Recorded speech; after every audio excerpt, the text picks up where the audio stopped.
In Japan, there is this strange and interesting phenomenon known as Taijin Kyofusho. You probably don't speak Japanese, so basically, I'm just going to translate it for you. It just means fear of interpersonal relationships. Can you imagine that? It's just like, man, out of all the phobias, you couldn't just pick spiders, man. It had to be interpersonal relationships. In this video, I'm going to be breaking down this disorder for you, the 4 features of it, and I'm also going to be talking about whether or not it's really just a strictly Japanese phenomena or if it can apply to other cultures. But before we begin this video, please just subscribe.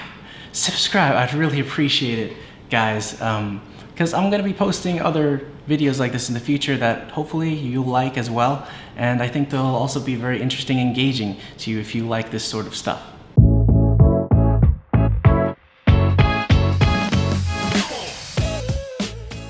Social phobia, social anxiety, it's a very common thing in America. And some of you probably are right now, okay, yeah, fear of interpersonal relationships, that's just social anxiety. Well, actually there is a very specific difference between the two.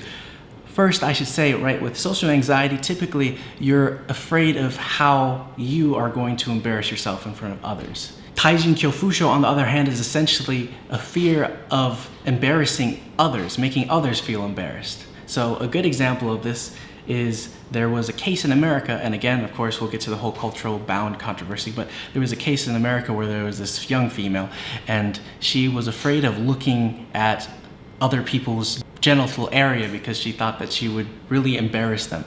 So that's the fundamental feature of it. And it's very difficult to wrap your head around if you're from more of an individualistic culture like I am in America, right? Because for us, that's not really something that you think about. You don't think about, okay, how am I going to embarrass, how am I going to make this other person feel embarrassed? When it comes to feeling anxious and social anxiety, right, it's more about, okay, how am I going to embarrass myself? How am I going to mess things up? By the way, I'm just going to use the abbreviation TKS to represent Taijin Kyofusho disorder, just to make it simpler. So basically the thing with TKS, right, is that it's really something that expresses itself when you are exposed in front of other people. It is true that TKS basically is the fear of interpersonal relationships, but one other important thing to understand here is that TKS is based on 4 very distinct disorders. You have the fear of blushing, you have the fear of eye contact, you have the fear of deformed body, so like body image, and then you have the fear of body odor. For something, you know, like the fear of body odor, again, I just don't get it. It's like, can't you just get like some Chanel or something, you know, just spray that on?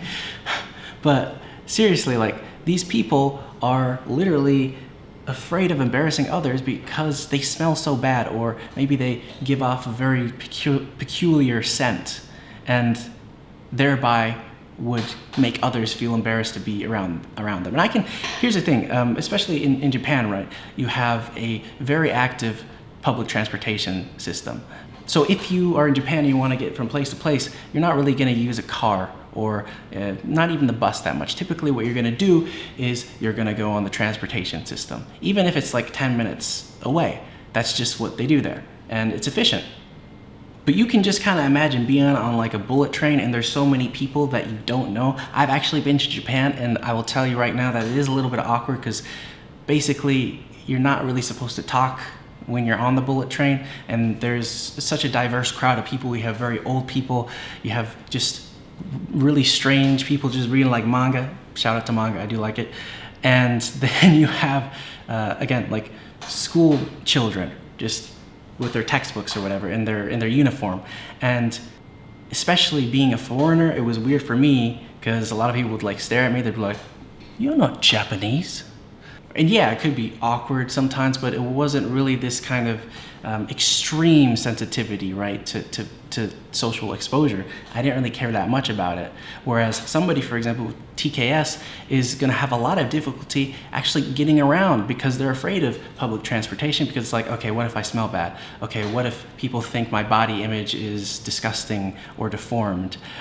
Or what if I start blushing? What if it's just going to embarrass other people? So, what if eye contact? What if I make contact with another human being? That's definitely going to embarrass them. That's kind of what's going through their head, which really makes this disorder so strange.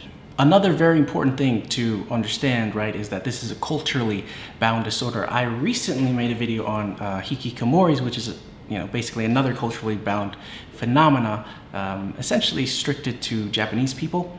And in that video, I basically concluded that yes, there are some very unique characteristics of Japanese lifestyle that can lead to that disorder, but ultimately it can also be expressed in other countries. It's not exclusive to Japan per se, but the prevalence is going to be much higher in Japan. So I have a similar opinion here with this disorder. Basically, TKS has been observed in people outside of Japan. However, there is one very, very important defining feature of Japanese culture and also like Korean culture, because it's typically considered only Japanese and Korean. Basically, the big thing with Japan and Korea is that these are collectivist cultures. They're not individualistic cultures. What do I mean by that? Well, essentially, individualist culture basically means that you're kind of responsible as an individual to take care of your life, and you are autonomous, you have so much independence, you can, for the most part, do what you want and face a lot less consequences. Whereas with collectivist cultures, especially in Southeast Asia, what you see is that the group is what's more important, not your own individual autonomy. What is best for the group, not for the self? And that can lead to a lot of complicated situations, right? Especially with social anxiety, because you can see in these situations, right, where with like blushing, it's more about, okay, I'm making the group feel off, It's different. There's a different texture to it overall. There was this very interesting study that actually compared TKS symptoms between people in two different countries, Switzerland and Indonesia. The reason that they did this was to see, okay, whether or not TKS is just a culturally bound phenomena. And also, Indonesia is considered to be a very collectivist culture, whereas Switzerland is a lot more individualistic. So they kind of hypothesized that, okay, so given that Indonesia has kind of a more like collectivist vibe, you probably expect that TKS symptoms would be a lot more common in people in Indonesia compared to Switzerland. And that's exactly what they found. TKS symptoms were a lot more prevalent in Indonesians than Switzerland, people in Switzerland. This kind of lets us know that this idea that TKS is a culturally bound phenomena is actually very valid, because it does appear that, okay, maybe TKS is not just limited to Japan and South Korea, but at the very least, it is limited to culturally collectivist countries. Of course, at the same time, though, we got to be careful with the way that we kind of restrict certain disorders to certain cultures, because the reality is that I'm sure that there's a lot of Americans and people in a lot of other individualistic cultures that show the same symptoms of TKS. But all that we can really say is that it makes more sense to focus TKS on collectivist cultures, because the prevalence is going to be a lot higher and it's a lot more relevant. Anyway, guys, that's going to wrap it up for this video. I really hope you enjoyed it, and please comment down below, because I really want to hear your thoughts on what you think about TKS. And also, please feel free to subscribe to the channel, because I'm going to be posting a lot more content in the future. Anyway, guys, thank you so much for watching, and take care.